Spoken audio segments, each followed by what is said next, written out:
बिस्मिल्लाहिर्रहमानिर्रहीम। अस्सलाम वालेकुम। आप देख रहे हैं हालात। मैं सईद चौधरी। वज़ीर-ए-आज़म इमरान खान जा रहे हैं चीन फरवरी में, हैं जी, 2 फरवरी को। और चीफ ऑफ आर्मी स्टाफ फरवरी के पहले हफ्ते जा रहे हैं अमेरिका। और फिर उनके जो दौरा अमेरिका है उसके क्या असरात हो सकते हैं पाकिस्तानी सियासत पे, बड़ी अजीबोगरीब खबरें जो हैं वो आ रही हैं, उस पर बात करते हैं। और फिर बिलाखिर कामयाब हो गया वज़ीर ख़जाना IMF दूसरे लफ्ज़ों में, और वो बिल पास हो गया जनाब सेनेट से। ज़ोर बड़ा लग गया वैसे, लेकिन पास हो गया। इसके क्या असरात होंगे उस गवर्नर स्टेट बैंक और स्टेट बैंक वाला बिल जो है वो जो पास हो गया है, इसके क्या असरात होंगे? कि अब वाक़तन IMF के हाथ गिरवी रख दिया गया स्टेट बैंक को। इस पर वो जो उसके मंदरजात हैं उन पर थोड़ी सी हम बहस करेंगे।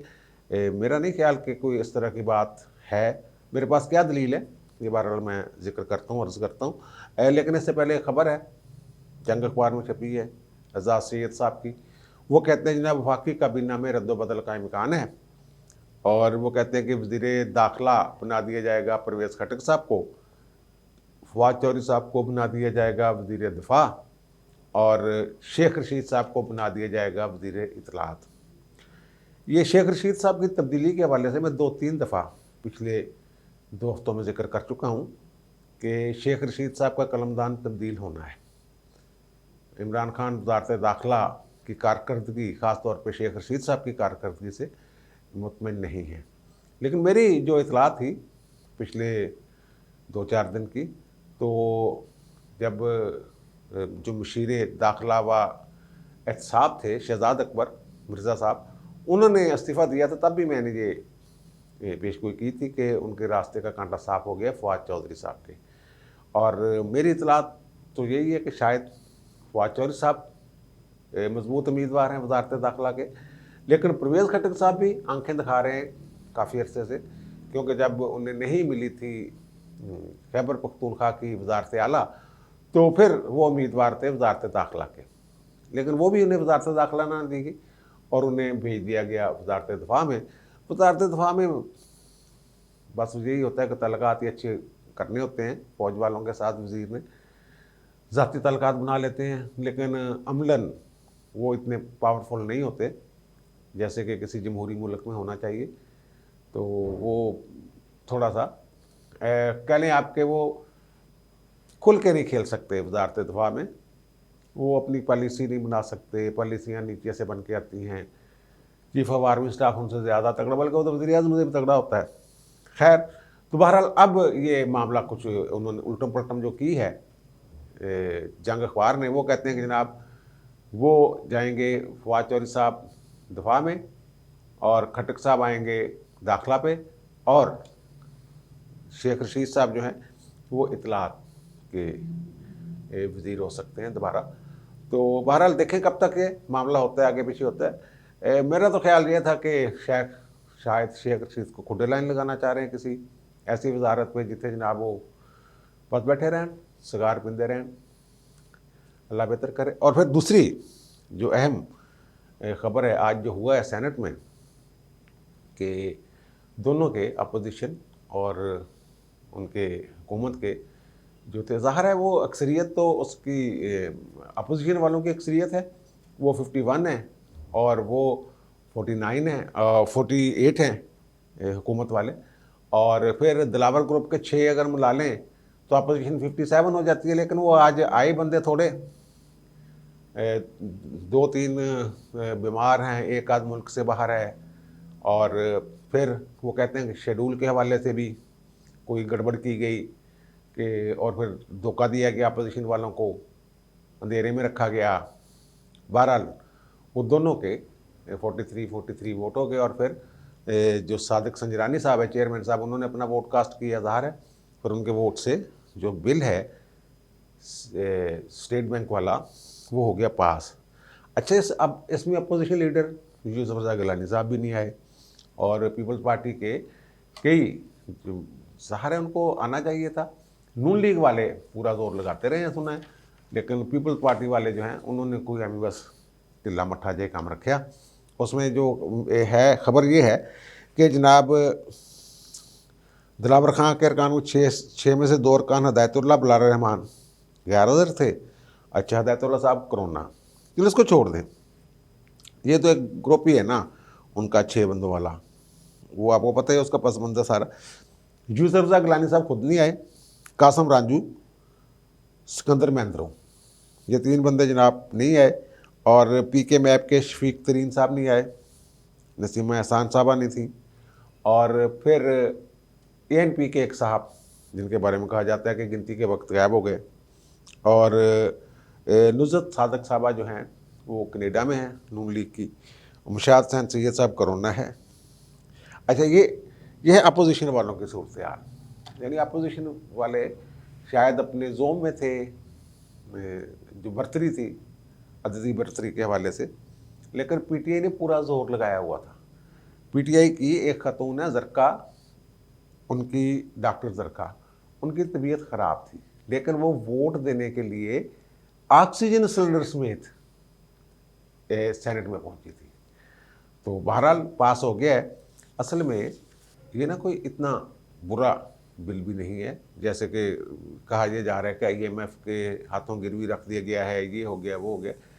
वो दरअसल ना IMF ने कोई 4-5 मेरे ख्याल अहदाफ थे जो पाकिस्तानी हुकूमत को दिए थे कि IMF के दरमियान जो छठा जायज़ा है उससे कबल ये इन्होंने पूरे करने थे। फिर वो जनवरी की आखिरी दिनों की तारीख थी IMF के इजलास की, फिर 2 फरवरी की तारीख मुकर्रर कर दी उन्होंने, 2 फरवरी को इजलास होगा। और हमारे वज़ीर ख़ज़ाना बड़े ममनून थे, एहसानमंद थे, उन्होंने इजहार भी किया कि जनाब हम IMF के ममनून हैं कि उन्होंने डेट आगे कर दी है। लेकिन मेरे इतला के मुताबिक उन्होंने तंबीह की थी, इंतबाह भी किया था कि 2 फरवरी के बाद आगे नहीं जाना हमने, ये फिर आखिरी होगा। अगर आप हमारे अहदाफ जो हमने मुकर्रर किए हैं पूरे नहीं करते तो फिर अल्लाह हाफ़िज़। तो मेरा ख्याल इसलिए ये जल्दी थी, बागम बाग जो भी किया है, जोड़ तोड़ किया है, क्या किया है, वो इनको कायल किया है यूसुफ रज़ा गिलानी वगैरह को कि भाई जी IMF का मसला एक कोई गड़बड़ भी नहीं हैगी। वैसे भी वो बिल जो है वो इतनी गड़बड़ नहीं है जितनी ये अपोजिशन वालों ने बना दी है। अच्छा, वो मालियाती नज़्म ज़ब्त की एक बात थी, उसमें टैक्स निज़ाम में बेहतरी का एक हदफ था। और फिर तवानाई के बिजली की कीमत इजाफा करो, अखराजात घटाओ, इस तरह की कुछ चीज़ें थी। अच्छा, अब इसमें जो बिल है इसमें एक तो ये कि गवर्नर जो स्टेट बैंक हैं उनकी 3 साल की बजाय जो मुद्दत है अब होगी 5 साल। ये नहीं है कि वो जनाब बोर्ड ही मुकर्रर करेगा क्या नहीं करेगा। उसमें जो state bank governor state bank होगा उसको हुकूमत ही नामजद करेगी। 5 साल बाद वो चले जाएंगे, लेकिन इंडिपेंडेंट वो इस्तीफ़ा नहीं ले सकते। फिर उनको एक दफ़ा मुकर्रर हो गया तो फिर निकाला नहीं जा सकेगा, मासवाए इसके कि वो खुद इस्तीफ़ा दे दे या कोई ऐसी गड़बड़ हो जाए कि उन्हें घर जाने या वोट निकाल दे उन्हें। बहरहाल वो 5 साल के लिए, और हुकूमत यानी वज़ीर आज़म ही कह लें, कबीना उनको रिकमेंड करेगी और सदर उनकी अपॉइंटमेंट करेगा। ये था 3 से 5, पहले भी ऐसे ही होता था, पहले वज़ीर आज़म, अब कबीना और जजमेंट की रोशनी में कबीना ही गवर्नमेंट होती है, हुकूमत होती है। और दूसरे जो डिप्टी गवर्नर होते हैं वो उनकी तकर्री जो है वो भी हुकूमत की मंजूरी से होगी, लेकिन उसकी नोटिफिकेशन या कह लें फाइनल जो करेंगे वो वज़ीर ख़ज़ाना साहब करेंगे, और स्टेट बैंक के बोर्ड की सिफारिश पर ये मंजूरी जो है वो दी जाएगी। इसमें जो ख़तरनाक चीज़ है वो ये है कि जो सेक्रेटरी ख़ज़ाना हैं वो बोर्ड के मेंबर होंगे स्टेट बैंक के, लेकिन वो वोट नहीं दे सकेंगे। ये इसमें एक गड़बड़ हो गई है। तो वो बैठेंगे, मशवरा देंगे, सारा कुछ करेंगे, लेकिन जब वोटिंग का मसला होगा तो फिर वो वोट नहीं देंगे। और फिर वज़ीर ख़ज़ाना और गवर्नर स्टेट बैंक तमाम पॉलिसियों के मामले में एक दूसरे के साथ, यानी सरकार जो पॉलिसी बनाती है उसमें मुकम्मल लगा रखेगी गवर्नर स्टेट बैंक को, और जो गवर्नर स्टेट बैंक पॉलिसी बनाते हैं वो उनको आगाह रखेंगे हुकूमत को। इसमें एक और जो मामला है वो ये है कि हुकूमत को जब भी कर्ज़ की ज़रूरत होती थी, कोई मामला गड़बड़ हो जाता था, तो वो कर्ज़ लेती थी स्टेट बैंक से, प्राइवेट बैंकों से भी लेती है, दीगर बैंकों से भी, लेकिन स्टेट बैंक से कर्जा लेती थी और उसके लिए स्टेट बैंक को कहती थी यार कोई 2 करोड़ के नोट से छाप दो। नोट छाप देते थे रिजर्व रखे बगैर, यानी नोट छाप दिया। अब नोट छापते हैं तो कुछ परसेंट उसका पीछे फॉरेन करेंसी की शक्ल में, सोने की शक्ल में, किसी न किसी शक्ल में रखना पड़ता है, क्योंकि वो उसके ऊपर लिखा होता है कि वो मुतालबा पर अदा करेगा। आपने पढ़ा होगा, वो यही उसका होता है।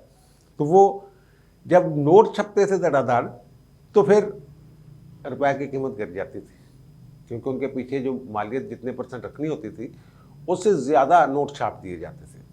तो वो अब हो गया काम बंद। उनका जी ना कर्जा देना से, ये एक उन्होंने खुद ही हुकूमत ने कहा है यार, स्टेट बैंक ने थोड़ा कहा है। उन्होंने हुकूमत ने कहा ना हूँ असी कर्जा नहीं लेना, बस ठीक है तुम ना देना सानू कर्जा, और ना ही साढ़े कहने नोट छापना। और दूसरी बात एक कि जो हुकूमत मुख्तलिफ पॉलिसियाँ बनाती है, बॉन्ड शांड नहीं जारी कर देती, ये वो तमस्कात, तो वो उस पर उन्होंने कहा है कि जनाब बैंक श्योरिटी नहीं होगी, साड़ी गारंटी नहीं होएगी, हुकूमत जाने तो तुम खुद जानो। अब सूरत ये हो गई है कि वो है ना भी जिन्ना अगाओ तो उन्ना खाओ, ये वाला मामला हो गया कि भाई जितना आप कमाते हैं उतना ही फिर हम खाने की इजाज़त दे सकते हैं। ये नहीं कि जनाब आधार ले लेके बैंक तो तुम अपने मौजा करो। तो अब इनको अपना वसी करना होगा टैक्स नेट, टैक्स इकट्ठे करने की शरह बढ़ाना पड़ेगी, ज़्यादा टैक्स लगाने पड़ेंगे जैसे इन्होंने लगाए हैं पिछले दिनों। तकरीबन हर चीज़ पे 17% टैक्स इन्होंने आयद कर दिया है। 3.5 खरब के जो टैक्स टुक्स लगे हैं अभी 350 अरब के, वो यही है ना। तो वो अब उसके ज़रिए ये पैसे वो इकट्ठे करेंगे। जितनी मुल्क की मईशत में इजाफा होगा उसकी शरह देख कर नोट छापे जाएंगे, यानी वो जो पैसे पुसे आएंगे आपके पास जमा तफरीकों वाले वो। तो दरअसल ये ना कोई ऐसा एक मॉडल कह लें आप, पहली दफ़ा आप और मैं देख रहे हैं, हमने ऐसे मॉडल देखे नहीं हुए, इसलिए हम थोड़ा सा घबरा रहे हैं। वो कहते हैं कि जनाब ये जो इख्तियार है ना गवर्नर स्टेट बैंक के तकर्रर का हुकूमत के पास, ये तो अमरीकी सदर के पास भी नहीं है। वो कहा जा रहा है कि वहाँ भी जो रिज़र्व बैंक है, फेडरल रिज़र्व बैंक जो नोट छापता है, उसके जो गवर्नर का या सदर, प्रेसिडेंट कहते हैं वहाँ उसको, प्रेसिडेंट फेडरल रिज़र्व बैंक, उसका जो तकर्रर है सदर नहीं कर सकता। वो जो बोर्ड है वो तकर्रर करता है। वहाँ तो एक प्रोसेस चल रहा है ना, मुसलसल चले जा रहा है। तो उस के हिसाब से वो उन लोगों को वो पता भी नहीं चलता कि जनाब गवर्नर ने नए बंदे शामिल कर लिए, और वहाँ उसकी रिटायरमेंट की उम्र भी कोई नहीं। हमारे तो 5 साल है ना, तो चलो 5 साल। अब मसला सिर्फ ये है कि जो मौजूदा गवर्नर स्टेट बैंक हैं ये IMF के नुमाइंदे हैं कहते हैं। तो इसलिए ये थोड़ा सा हमें डर लग रहा है, क्योंकि बड़ी वारदात न जाए। वरना कोई ऐसी बात नहीं, कानून अगर बन गया है तो कानून में तरमीम भी हो सकती है। ये कौन सा कोई आसमान से उतरा हुआ सहीफ़ा है कि इसमें तरमीम नहीं हो सकती। बहरहाल इतनी परेशानी की बात नहीं है। और फिर हमारे वज़ीर-ए-आज़म जा रहे हैं चाइना, और हमारे चीफ ऑफ आर्मी स्टाफ साहब जो है ये जा रहे हैं अमेरिका। अच्छा, ये कोई पिछले दिनों ये ख़ास तौर पे जब सितंबर में जो CIA के डायरेक्टर हैं विलियम जोसेफ, वो मुलाकात करके गए हैं आर्मी चीफ के साथ, तो उसके बाद जो अमरीकी हैं उनके राब्ते एस्टेब्लिशमेंट के साथ, जनरल बाजवा के साथ मुलाकातें बड़ी तवत्तर के साथ हुई हैं। कुछ खबरें बाहर आती रही हैं, कुछ खबरें बाहर नहीं आती रहीं। ये विलियम जोसेफ वाली खबर भी कोई उस अंदाज में बाहर नहीं आई थी जैसे ISPR ज़ाहिर करता है। वो तो ज़ाहिर है वह अमरीकी, उन्हें अपनी तरफ से भी कोई खबर शबर देनी होती है, तो उन्होंने अगर खबर निकाल दी तो हमें भी बताना पड़ा कि जनाब ये मुलाकात हुई है। और लेकिन वो ऐसी खुफिया मुलाकात भी नहीं थी कि उसको छुपाया जाता। हमें क्या पता अंदर क्या बातें हुई हैं, ये है ना। लेकिन ये मैं तवत्तर के साथ ये भी कर रहा हूँ कि जो हमारी इस्टेब्लिशमेंट है और सिविल ब्यूरोक्रेसी, दोनों का जो टिल्ट है, जो रुझान है, वो अमेरिका और यूरोप की तरफ है। ये इन्होंने यूरोप और अमेरिका की इमदाद के सिवा कभी देखा ही कुछ नहीं है इन लोगों ने, ना हमारी फ़ौज ने, ना हमारी सिविल ब्यूरोक्रेसी ने। तो ये वही ट्रेनिंग करके आते हैं, वहाँ से ही पॉलिसियाँ लेके आते हैं, जो चीज़ें अच्छी लगती हैं वो अपने खाते में डाल लेते हैं ताकि जो जो सुपर लीग हो रही है पाकिस्तान हुई, वो उसका जो इफ्तिताही वो बनाया हुआ है वो भी चोरी का है। यानी पॉलिसी चोरी करना तो इनके लिए मुश्किल है ही नहीं। ये तो वो जब ओलंपिक का इफ्तिताह मलका करने जाती हैं तो वो ज़ाहिर है वो आते हैं जनाब उनके पास और मलका से कहते हैं कि आएँ, लेकिन वो मलका के आगे दरबारी की तरह खड़े होते नहीं दिखाए जाते उसमें, मेरा ख्याल है। हमारे तो रमीज़ राजा साहब दरबारी की तरह जाके खड़े हो गए थे ना उनके सामने, और फिर उनको वो लेके आए। वो ज़ाहिर है वो पहले ही मोहम्मद बिन सलमान समझ रहे हैं इमरान खान अपने आप। बहरहाल बात लंबी हो रही है। तो जो हमारे आर्मी चीफ हैं ये जा रहे हैं अमेरिका, और वहाँ से वो कहते हैं कि कुछ सिविल मामला भी ज़ेर गौर आएंगे, कोई शायद एनओसी उन्नोसी की बात भी हो रही है कि कुछ ऐसा हो जाए। एक साहब जो बड़े अच्छे जर्नलिस्ट हैं और अंदर की खबरें रखें, उनका तो दावा है कि फरवरी के आखिर तक कोई तब्दीली शब्दीली की बात है। वहाँ से वो आपको याद ही होगा ना, जब आर्मी चीफ गए हैं वहाँ अमेरिका, आपकी आपदा सहन जब वहाँ थी सफ़ीर, और फिर मुलाकातें और फिर पूछती नहीं उनसे क्या हुआ, तो उन्होंने बताया ही नहीं। उनका तुमने पूछा ही नहीं मुझसे। उन्होंने कहा मुझे पता है। उन्होंने ये कहा कि अगर आप हुकूमत तब्दील करना चाहते हैं, हुकूमत में तब्दीली तो हमें कोई इतराज़ नहीं होगा। यही बात की होगी ना। उन्होंने कि हाँ तेनों कितना पता होना कि हर एक में ही गल कर दे रहे हैं अमरीकी जो है। और फिर अमरीकी जो फौजी हुकूमतें होती हैं आमराना, उनके साथ उनके मामला वैसे भी ऐसे फिट रहे हैं। या तो हालात ऐसे थे कि अमेरिका को उस वक्त पाकिस्तान में ऐसी हुकूमतों की ज़रूरत थी, अब पता नहीं है या नहीं है। बहरहाल चाइना से दूर करने के लिए तो ऐसी हुकूमत की ज़रूरत पड़ सकती है ना, ये हो सकता है। बहरहाल ये बातें हैं कि हमारे जो चीफ ऑफ आर्मी स्टाफ हैं वो जा रहे हैं वहाँ, तो वहाँ जाके वो क्या लेके आते हैं, क्या दे के आते हैं, और अफवाहें पाकिस्तान में जो सियासी हालात हैं इनको इमरान खान के दौरे चीन से अलग करके नहीं देखा जा सकता, बाजवा साहब के दौरे अमेरिका से अलग करके नहीं देखा जा सकता। हुकूमत के अंदर और अपोजिशन के अंदर जो हो रहा है, जिस तरह की कीड़ियाँ पक रही हैं, और फिर वो कहते हैं कि जनाब फरवरी अहम हो गया अब, मार्च से 1 महीना पहले ही, और फरवरी अगर अहम हो गया है तो जनाब फिर ये मार्च में लॉन्ग मार्च की बात नहीं कर रहा, लॉन्ग मार्च नहीं होना, ये तो मैं बार बार कह रहे हैं लॉन्ग मार्च नहीं होना पाइए। मार्च महीने की बात कर रहा हूँ कि मार्च से पहले पहले ही फरवरी जो है वो गर्म हो गया है। और मरीम नवाज़ को भी कह दिया गया है, सुना है कि जनाब आप भी ज़रा एक्टिव हो जाएं थोड़ी सी फरवरी, मिड फरवरी में, उससे पहले थोड़ा बहुत। तो बहरहाल अब हो गया फरवरी है, और फरवरी के आखिर तक मैं अर्ज़ कर चुका हूँ कि एस्टेब्लिशमेंट में अंदाज़े लगाए जा रहे हैं। पहले मैंने जिक्र किया था कि इमरान खान कितनी देर और कटेगा, तो वहाँ ये कहा जा रहा था फरवरी कट जाएगा ज़्यादा से ज़्यादा। तो मेरे ख्याल मामला इसी तरफ अब जा रहे हैं कि जो मैं अर्ज़ किया है कि फरवरी ही कटेगा, या फरवरी हो सकता ना ही कटे। अब मुझे दीजिए इजाज़त, इंशाल्लाह दोबारा मुलाकात होती है नए व्लॉग के साथ। अल्लाह हाफ़िज़।